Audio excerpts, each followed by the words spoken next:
What's up, everybody? Jeff C back with another book review. It is raining, as you can probably hear. It's been raining a lot here. That's why I'm actually kind of delayed a little bit on some of these videos, because I've been trying to get outside and it's just either been raining or it's also just really hot. That's not like a super crazy excuse, but it is what it is. I got three books to talk about today. I have been a busy little bee. It's been some good stuff, some not so good stuff. So yeah, well, let's get into it, guys. I hope you've been having a good time. I hope you've been reading a lot.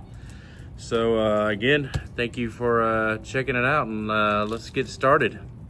All right, so I'm gonna start off with a book that was actually a part of a book club that I am in, an online book club. And you know, I've been a part of this Patreon channel for a booktuber that I follow, that I really enjoy his work.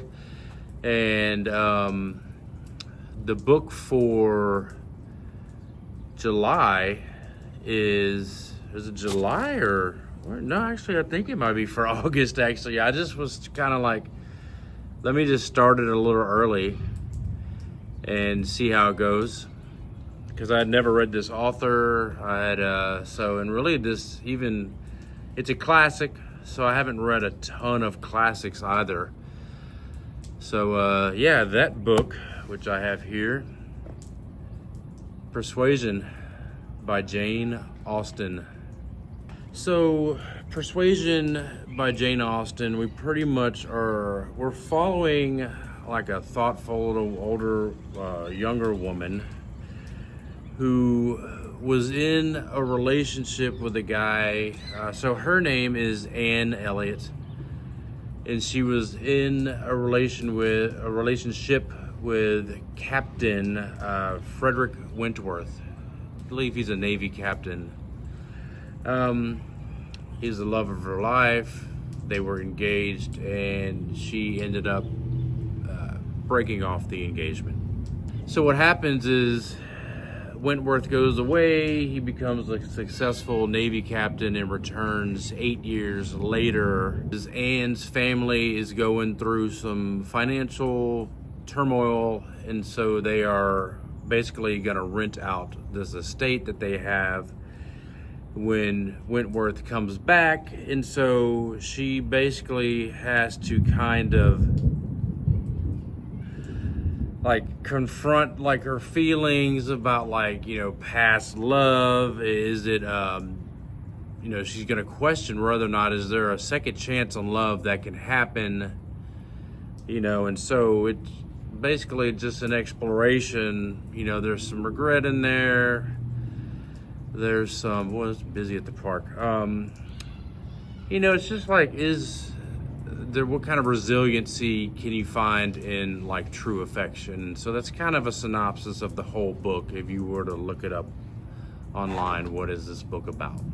I just didn't really jive with. It's just how, I don't know, man. It's just so, like, it's almost like watching an episode of Downton Abbey, and I'm just like, I don't care.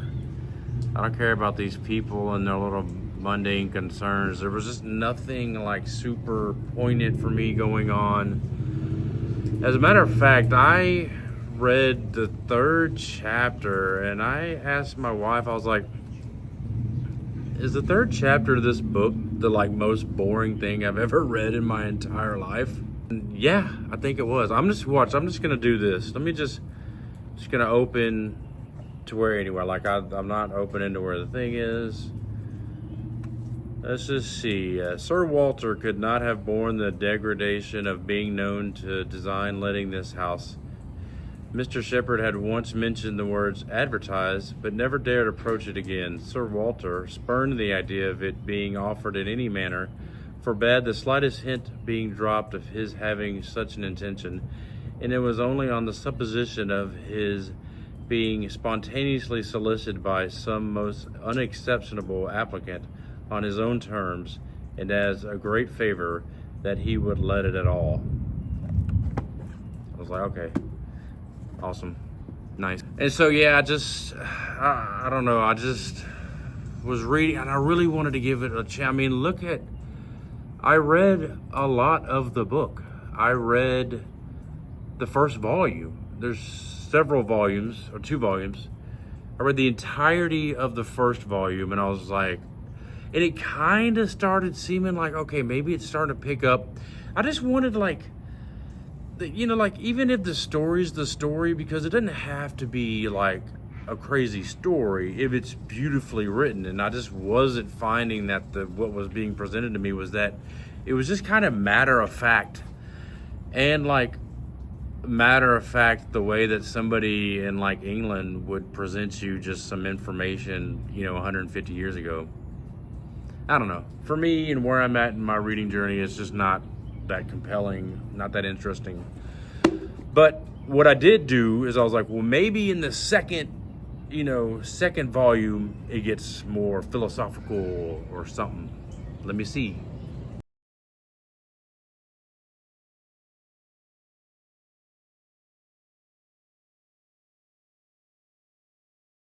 Paragraphs. I would just read one, I'd take a few pages, go to another one, and just 10 random paragraphs all the way through. It was the same type of information being displayed.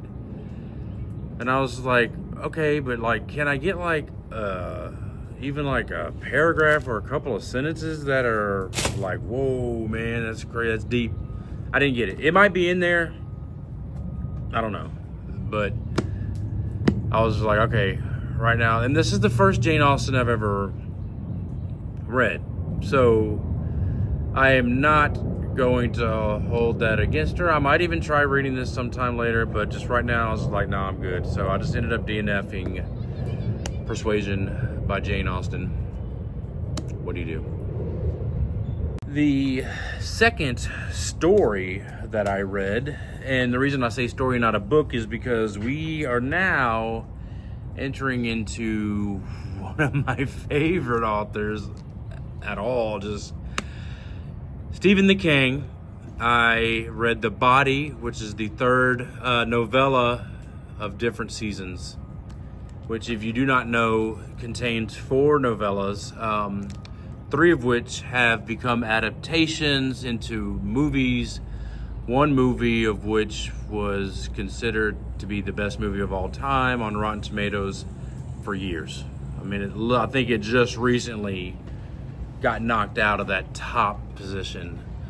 So just really quickly, this has Shawshank Redemption in it, which is the movie I was just talking about. It has Apt Pupil in it, which was also a feature film.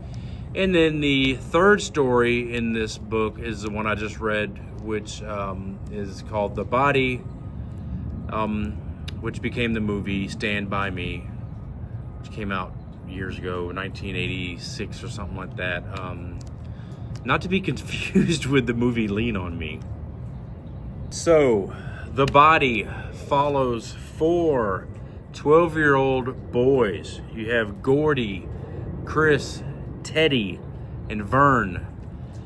They are good friends in school, though there is some play there, as you expect amongst any group. There's some hierarchy happenings, and when you're that young, it's kind of more of a balanced approach. And then maybe when you start accomplishing things, sometimes stuff changes, and that is definitely explored in this book.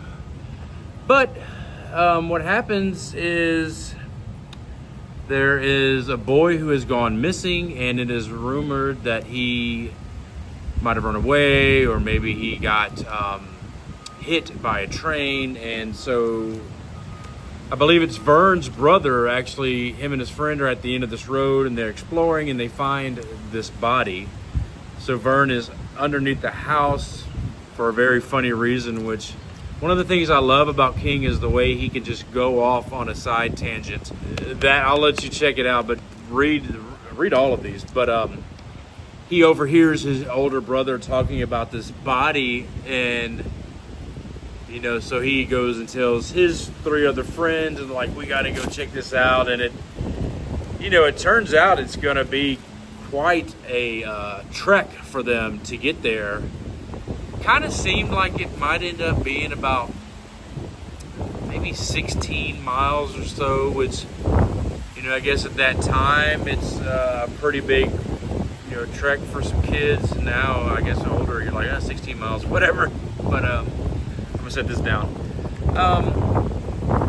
But yeah, man, just the way Stephen King writes, it was crazy, because having gone from Persuasion to anything by Stephen King, really, I even showed my wife, I was like, just the first paragraph, the first little chunk of this book, this story by Stephen King, just blew away. That, I don't know. That's where it is.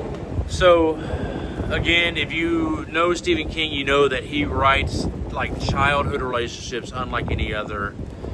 Just how it is to grow, and these kids do grow, obviously. I mean, you don't know a 12-year-old and then see your first dead person and not like, whoa, be a different person after that.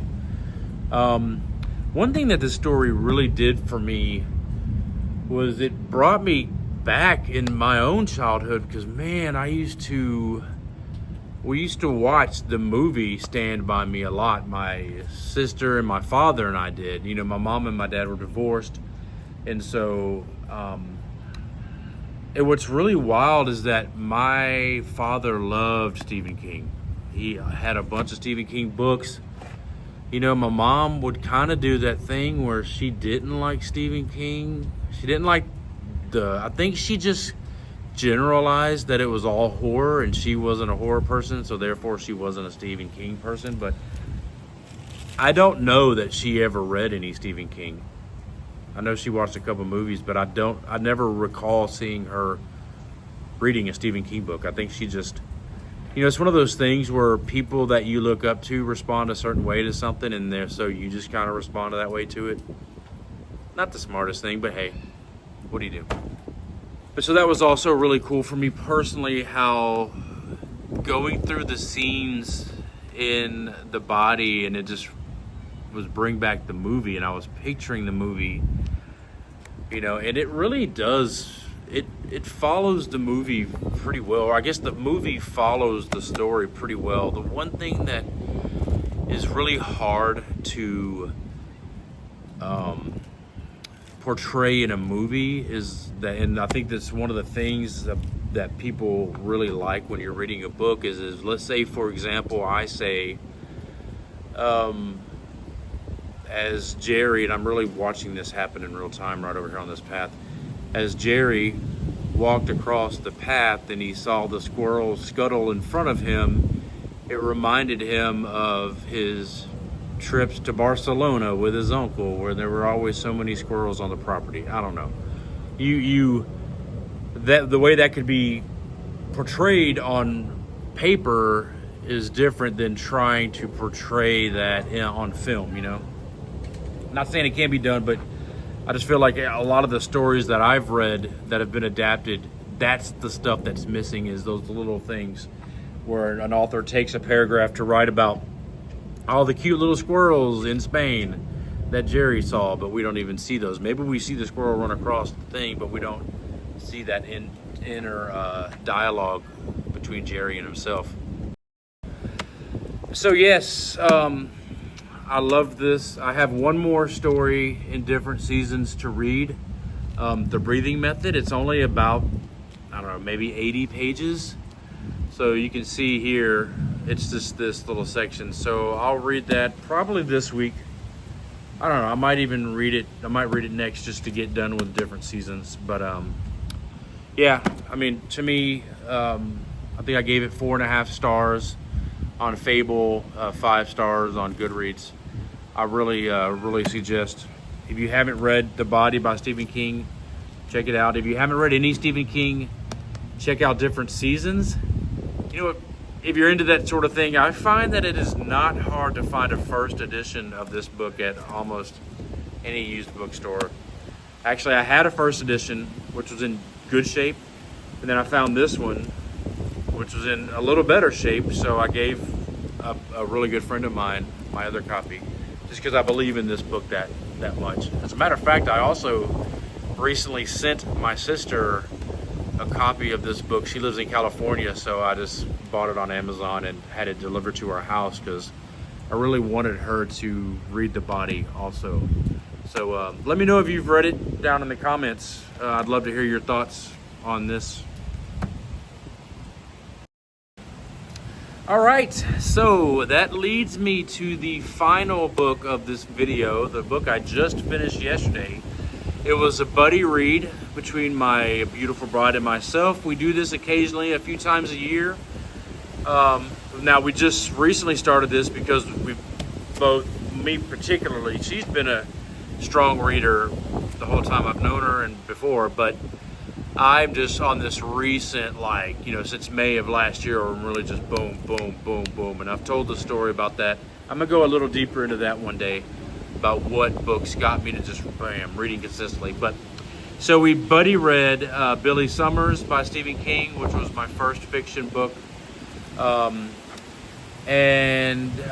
Yeah, so now we just finished, boom, Annihilation by Jeff Vandermeer, and we absolutely loved it. In Annihilation, you follow the 12th expedition to venture into a place known as Area X. All right, it's like an uninhabited zone that has like a, it's kind of cut off from the rest of the world. And just, man, the way that stuff is explained, it's almost like a purification. Like when you're in the zone, your senses are heightened, you see things more clearly. But they don't know why all that stuff's happening, and I don't know 100% if I do either yet. It's beautifully written. I mean, I couldn't stop reading it. We read this in a couple of days. And then what was kind of funny is we had about 45 pages left, and then we went to go visit some friends last night and have dinner with them, and it was about a 30-minute drive, and so we listened to it. Well, my wife did an immersion read, so she was listening and reading, and I was just listening. So I might actually go back and reread the final chapter. I could probably be done in about an hour. I mean, these borders are pretty, the margins are forgiving. So I might just to really let it sink in, because I know there were some times where I'm driving and I had to start paying attention to the cars, other people on the road. God, there can't just be nobody on the freeway when I'm driving on it. But yeah, very entertaining. There's some otherworldly presence in this. There's the world building is fantastic. It's very descriptive, but not overly. Boy, there's just some stuff that happens in this book that makes you really think. This is book one of what is called the Southern Reach trilogy. See, this is the little 10th anniversary. So I think this came out in 2014. And I believe there are 4 books. So, yeah. Now, yesterday I did go ahead and pick up book 2 in this series, so I will be reading that. I'm going to wait a little bit, but I will be getting onto that pretty soon. Like I said, I'll probably, I might go ahead and finish different seasons and do the breathing method next, since it's such a quick read, and then I don't know what I'm going to do after that. What are you guys reading?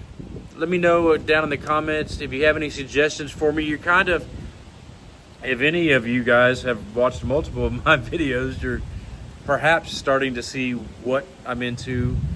I don't really define myself as via genre. I mean, if something's good, I'll read it. I do feel like there's a lot that I have not read that I want to get checked off my list, my little bucket list, I guess, for reading. But yeah, that's it, man. Thank you guys for watching the videos. Follow me on Goodreads, on Fable. Like and subscribe. You know, follow the channel, please. I would love to build up this. I would love to see some return commenters, you know, and let me know what you're reading. So thank you guys for watching, and I will see you soon. Peace.